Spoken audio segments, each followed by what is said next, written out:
Bienvenidos, bienvenidas y bienvenides a un nuevo capítulo de Frikis Caóticos Neutrales. Konnichiwa, a que no os esperabais eso, porque pues, esto es muy caótico, la verdad. Sí, claramente es muy Y caótico. hoy volvemos a enseñaros cosas, a enseñaros lenguaje, a que cuando tengáis ese amigue friki y os hable de algo, vosotros llegáis, ¡ah, era esto! Efectivamente, eso era. Pues vamos a reaprovechar un episodio de la primera temporada, que fue el glosario de juegos de mesa. Ahí Sí. hablamos de los tipos de juegos que había. Sí. Tenemos esta vez glosario de juegos de mesa 2, segunda parte, y nos vamos a centrar en las mecánicas, los tipos de mecánicas que existen dentro de los juegos. Efectivamente, así que en nada os explicamos cómo va a ir todo esto. Pues empezamos. Bueno, antes de empezar queremos hacer un pequeño disclaimer, porque, a ver, no queremos que nadie se los ponga en los comentarios, es que resulta... Sí. esto es así. Pues lo avisamos de entrada. Sabemos... etapa es la de Yebla. Eso es para otros vídeos. Bueno, pero por si acaso también, aquí. Bueno, la cosa es que somos conscientes de que en la mayoría de juegos de mesa las mecánicas van a estar mezcladas, ¿vale? No van a ser exactamente una u otra en concreto, sino que pues van a tener un poquito de combinación. Claro. Entonces los ejemplos que pongamos y lo que expliquemos pues va a ser un poquito a nivel genérico y a nivel sencillo para que se entienda a alguien pues, que no trabaja con ello. Para novatos. Esto es Efectivamente. iniciación. ¿Vale? Correcto. O sea, si ya sabes de lo que estamos hablando, pues puedes aportar cosas en comentarios. En plan, pues Correcto. yo lo definiría así. Te diremos, calla, que no, somos muy amables. Tanto como te eso. daremos un like. Pero bueno, que veáis que esto es para iniciados y para gente que no controla un poco este mundillo. Efectivamente. Pues ahora ya hecho el disclaimer, comenzamos.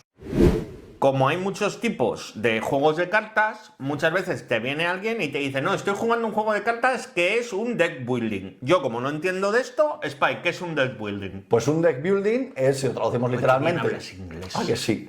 Es construcción de mazo, y entonces quiere decir que tú vas a tener un mazo de cartas inicial, es decir, una serie de cartas Sí. con las que empiezas, y la mecánica del juego va a consistir, en al menos una de ellas, en ir comprando cartas en un mercado que, pues, que a veces es privado, a veces es común, dependiendo un poquito del tipo de juego, y vas a ir mejorando o directamente cambiando, porque vas desechando igual tus cartas iniciales para meter nuevas, para que sea más eficiente, para que sea más rápido, para que tenga una rotación más adecuada, para que combinen mejor las cartas entre ellas, en última instancia, pues tener mejores herramientas de juego para que a la hora de jugar pues tengas ventaja y sea más fácil conseguir el objetivo final del juego. Cartas que normalmente vienen incluidas en el juego y no tienes que ir comprando Correcto, son- rollo Magic, ni Lorcana, ni nada de Efectivamente, esto. estos son cartas que ya el juego viene con todas preparadas, simplemente que con unas empiezas jugando y las otras pues están en ese mazo de mercado para que vayas comprándolas a lo largo del juego. Vale, ¿y estos que son de hand management o gestión de manos, que también son de cartas normalmente y de cosas así, en qué se diferencian? Pues mira, es la gestión de mano. Normalmente la mayoría de los juegos que tienen deck building van a tener también gestión de mano, o sea, un poquito por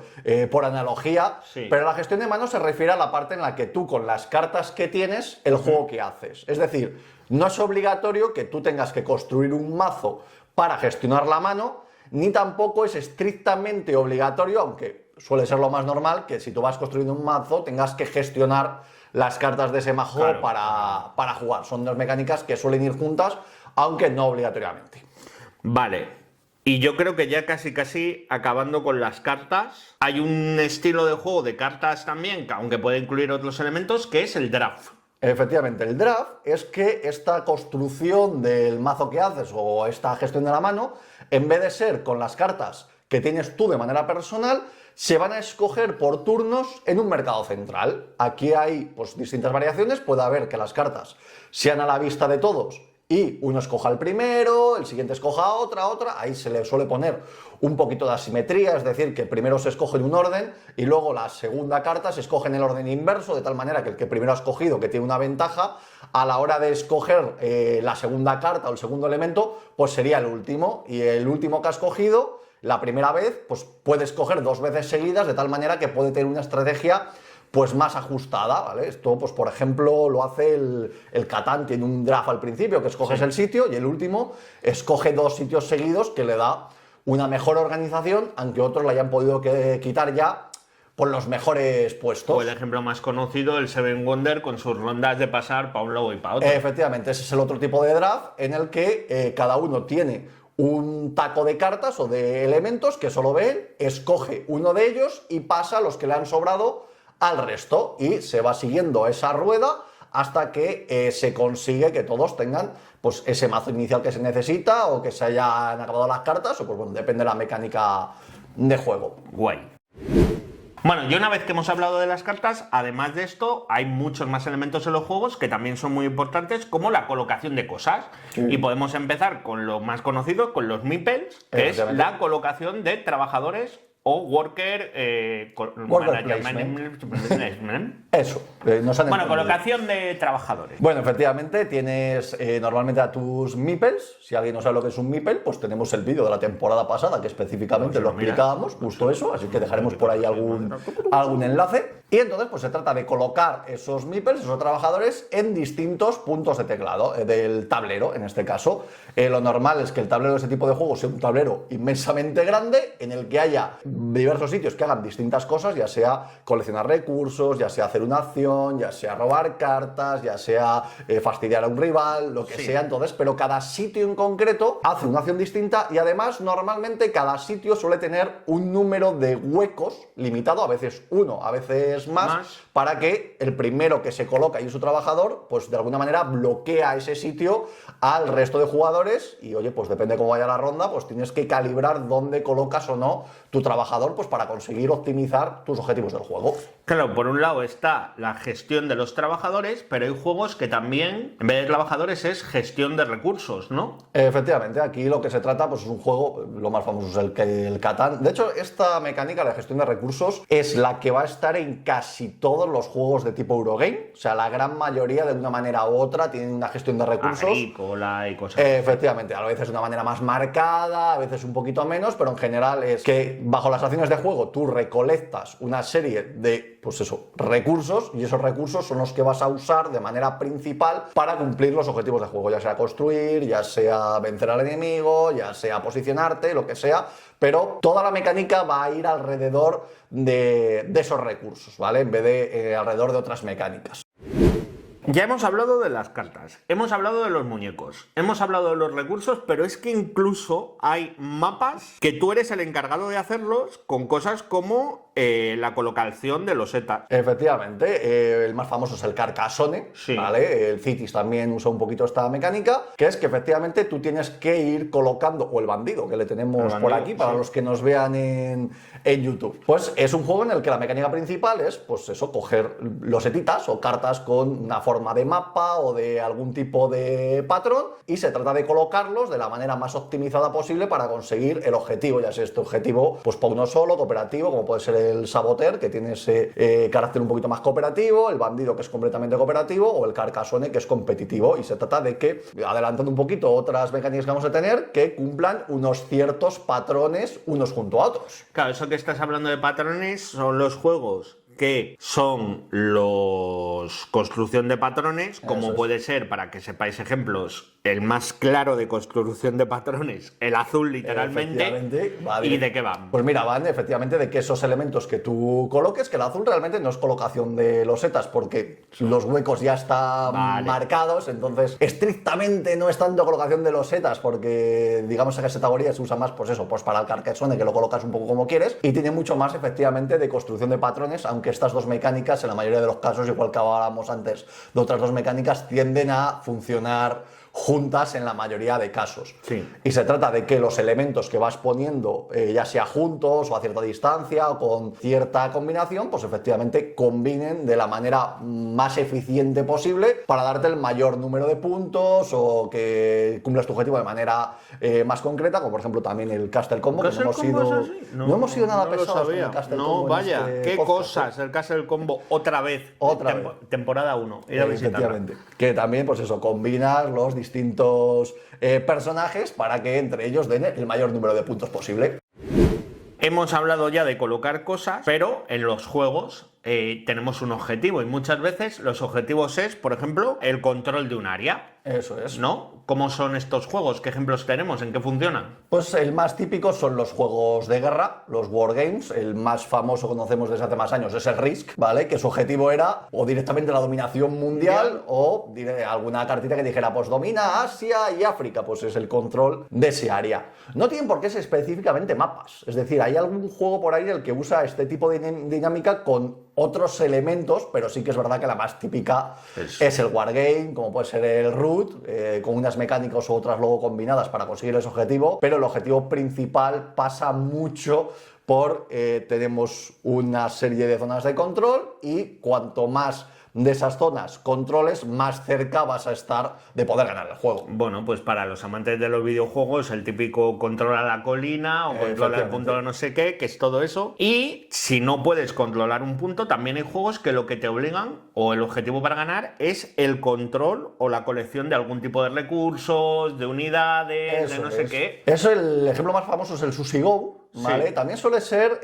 un poquito coleccionar. Es decir, sí, el más de controlar es colecciona cosas. Efectivamente, es decir, necesitas para puntuar cierto elemento, en el Sushi Go, pues yo qué sé, para puntuar los rollos tienes que conseguir el máximo de rollos posible, pero para puntuar los maquis tiene que ser en números pares, es decir, cada elemento suele tener sus propias condiciones y tú tienes que ir cogiendo esos elementos de la manera adecuada para que se cumplan las condiciones de la manera pues más adecuada. Entonces, la mecánica principal del juego va a ser eso, en que estos recursos no les usas para comprar cosas, como puede ser la gestión de recursos, sino para que el conjunto de ellos, al final de la partida, lo que te dé sea esas combinaciones que te dan el máximo número de puntos.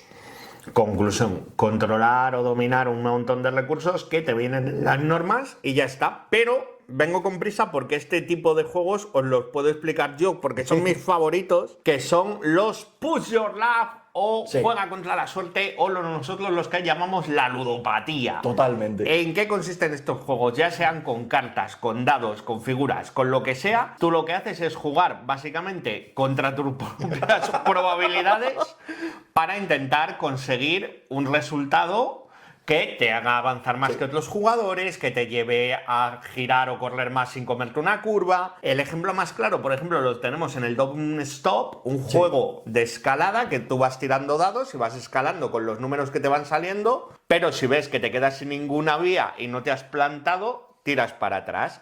Entonces son esos típicos juegos. El alpinista se vuelve para atrás, los news y todo. Entonces, los jacks, que los jacks no son típicos de las montañas. Entonces son juegos contra el azar, contra la suerte, que son así y encima muy adictivos. Sí, sí. Tenemos también, por ejemplo, el Pelusas, que también tienes que forzar y si sale lo que no debe, pierdes todo lo que tenías hasta ese momento. Pero un poco en contrapunto de esto, y también jugando con el azar, están los juegos de Dice Placement. Eso es. Que tú lo vas a explicar mucho mejor que yo.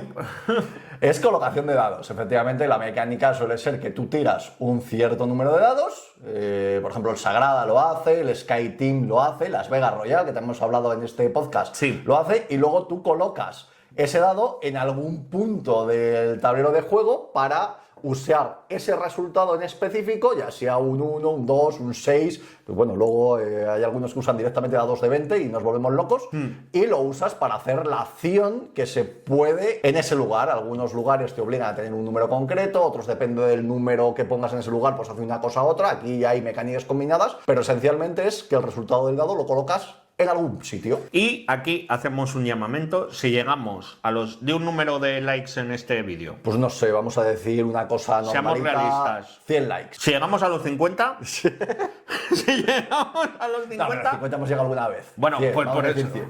75, ni para ti ni para mí. Si llegamos a los 75 likes, jugamos una partida en BGA online. Sí. Y os la grabamos al Sky Team, a ver si logramos aterrizar un avión sin estrellarlo. O vuelve a pasar algo que pasó un mes de septiembre. Bien, y en las mecánicas de tirar a dados y cosas, ahora está llegando un nuevo tipo de juego, que bueno, lo estoy diciendo ahora, pero se está viendo mal, que son los Roll and Write. Efectivamente, es un juego que tiene una mecánica que tiene bastante recorrido, pero últimamente estamos viendo que se está poniendo bastante de moda, que es lo que dice el nombre. Tirar, roll y escribir. And write. Básicamente, en vez de colocar los dados en lugares. Después de esa tirada de dados, tú vas a coger los dados que más te vengan bien, escoges o la combinación entre ellos para en tu tablero personal. Normalmente los de colocación suelen ser en tableros comunes, sí, y estos suelen ser en tu ficha personal. Vas anotando los que te vienen bien para, pues, normalmente hacer combinatoria o conseguir maximizar o este tipo de tiradas de dados suelen ser al final también muy de combinatoria, muy parecidos a esos de patrones que hablábamos en anteriores mecánicas. Suelen tener un poquito de esa mecánica. Y pueden ser dados o pueden ser cartas, porque de hecho los Welcome to son cartas. Técnicamente un roll and write, pero lo que se hace es sacar de un mazo de cartas y tú vas apuntando los números en tu vecindario. Y para sorpresa de nadie, el siguiente que va a sacar un roll and write para que ya tener toda la gama de juegos es Seven Wonders. Así que, bueno.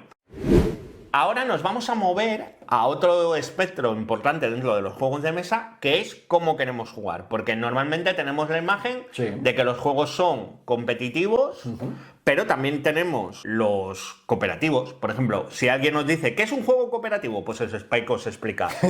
Pues es un juego en el que todo el mundo tiene el mismo objetivo. Por ejemplo, hemos hablado antes del bandido que tenemos aquí. Un momento, todo el mundo, ya sabéis a quién os lo digo. Todos. Eso, pues que hay un objetivo común y se trata de que o todos ganen o todos pierdan, y pues ya sea evitar que el bandido escape, o en el caso, por ejemplo, del Mysterium, descubrir ese asesinato, que es una especie de Cluedo mezclado con Dixit. Y bueno, hay varios tipos de juegos colaborativos. Muchos de los Ameritrash tipo Zombicide y este tipo de juegos pues también suelen ser colaborativos, o todos conseguimos evitar la horda o a todos nos come la horda. Sí. Pero hay algunos que son semi-cooperativos, que es como que nos vamos a ayudar todos, pero para que llore mi madre, que llore la tuya. Efectivamente, hay algunos juegos, por ejemplo, es Nemesis, creo que se llamaba. Es un juego basado en Alien, en el que tú estás en la nave de Alien, el octavo pasajero. En principio, el objetivo de todo el mundo es sobrevivir, pero cada uno tiene a veces un objetivo particular que puede ser, bueno, a ver, tenemos que sobrevivir más o menos la mayoría, pero tal personaje se tiene que quedar en tierra. Pero si se muere el ingeniero, tampoco va a pasar aquí nada. O resulta que estás liado con la enfermera y, claro, no puedes volver y que se entere tu mujer, así que la enfermera se tiene que quedar en la nave. Pues bueno, suele tener un objetivo individual en el cual tienes que manipular un poquito la situación para cumplir, aparte del objetivo global, tu objetivo particular, que en algunos casos puede ser de traicionar y en algunos casos puede ser algo que no afecta a los demás, no tiene por qué ser malo. Efectivamente, y muchas veces estos juegos van unidos a otro de que es mi género favorito, que son los juegos de roles ocultos. En los juegos de roles ocultos, el más famoso es El Hombre Lobo de Castro Negro. Pues estáis todos juntos, que sois un montón de amables aldeanos que vivís tranquilamente, o amables pilotos navegantes, o todo así, pero uno de vosotros es un traidor, o el demonio, o un hombre lobo.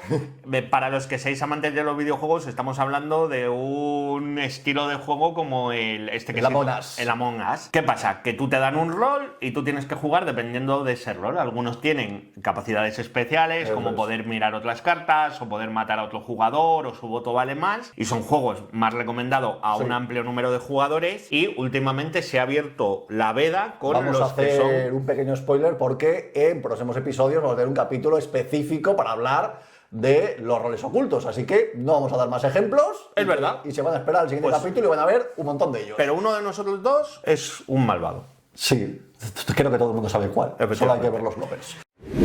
Pues hasta aquí el capítulo de hoy. Hemos hablado de muchas mecánicas, hemos puesto unas cuantas, así que creemos que los que no conocieran el mundillo pues ya van un poquito más informados a su tienda de juegos de mesa, a saber un poquito de qué les hablan y ya escoger su mecánica favorita y el tipo de juego que les gusta. Yo personalmente soy de los de construcción de patrones, son mi absoluta debilidad, no para nada, por lo que sea. Para nada, y yo siempre soy de recomendar los Legacy. ¿Queréis saber lo que es un juego Legacy? Pues os vais a la primera temporada y lo buscáis, que nos hace mucha ilusión. Y de paso, pues mira, si creéis que nos hemos dejado algún ejemplo en el tintero o algún juego que deberíamos hablar, lo dejáis aquí en la cajita de comentarios donde sea, y te contenta Spy. Y además, pues bueno, también nos pueden dejar cuál es su mecánica favorita. Y así, pues, oye, si vemos que mucha gente le gusta un tipo de mecánica, podemos hacer una recomendación especial. Todas las de ideas ese que tipo. nos deis para no pensar nosotros un vídeo son más que bienvenidas. Tampoco era eso, era por generar una conversación con la comunidad. Efectivamente. Pues, todo desde un punto de vista muy inocente. Pues muchísimas gracias por estar ahí un día más. Nos podéis seguir en las redes sociales, que por aquí habrá algún cartelito que os diga cuáles son. Somos Caóticos Neutrales tanto en Instagram como en TikTok. Nos podéis seguir y suscribiros, ya sea que nos veáis en YouTube o en la plataforma de podcast favorita que más os guste. Y nos vemos pues en el próximo episodio, el próximo capítulo, el próximo lunes. Muchísimas gracias por estar ahí. Espero que lo habéis pasado tan bien como nosotros grabándolo. Y nos vemos en el próximo vídeo. Hasta la luego. próxima.